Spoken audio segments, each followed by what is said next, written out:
Happy Thursday, folks. Happy Thursday, folks. This is your homework practice for EL5.2, thinking about stock, foil, and confidant characters.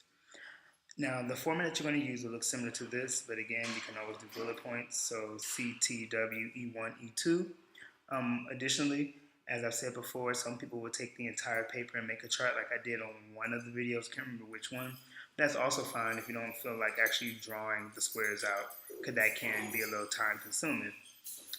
Your task, if you decide to do this for homework, is to choose a character, identify whether that character is stock, foil, or confidant, why you think that is based on a trait and your understanding of the character type, and then two pieces of evidence to support that. So to be very clear, if you're saying stop, you're telling yourself, the character I'm choosing throughout this book has a trait or is being described in a way that is not true of all people like him or like her. So for example, when I used Gabe, I said that Gabe was a stock character because a stereotype of babies that they all are rowdy and they're all especially they're all rowdy when it comes to bedtime or at night. It's just something that a lot of people assume of all babies. When we know that's not really the truth. Oftentimes, we know a lot of babies who are not. So if you say stock character, that's what you're doing. If you say foil, you're saying that you have a character that when they are next to the main character or next to other characters, they heighten or enhance the other characters' characteristics, personalities, or traits because they are the total opposite of them. So one example that we use is when Cinderella is always in the same scene with the stepsisters, she comes off as the sweetest, the prettiest, the fairest of them all because her sisters are not. They are always presented as evil and rude and not as attractive. And then your confidant character, you are saying this character that I'm choosing is someone that Jonas, the main character, always talks to. It's someone that he always confides in, opens up to, is very honest with, and doesn't share, and only shares information with this particular character and nobody else. All right? So again, one word model here will be with Gabe.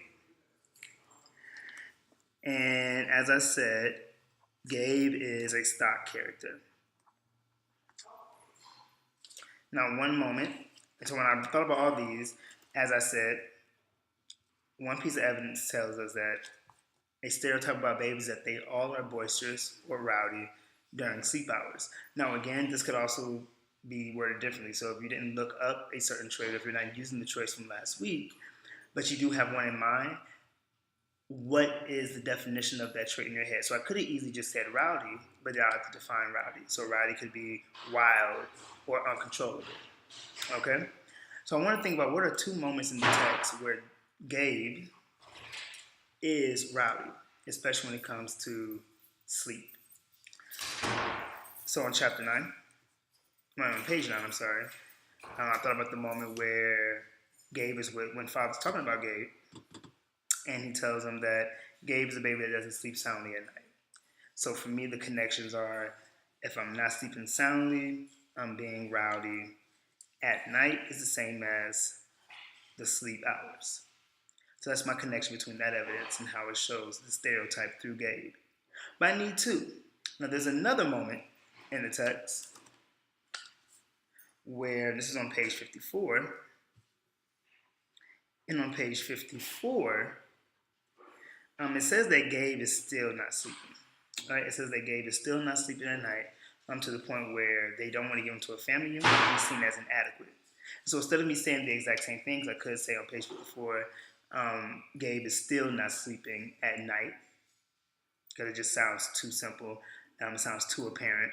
I want to kind of give a little extra in there. So what exactly makes this baby rowdy to the point that it is a problem?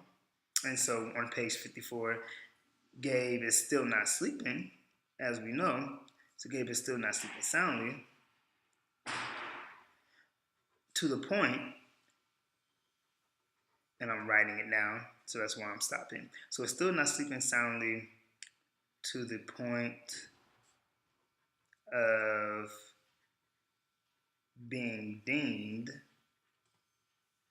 as, and we'll say as less than, because the word they used was inadequate, and as we talked about in class, when we say inadequate, we mean maybe less than or different or not normal.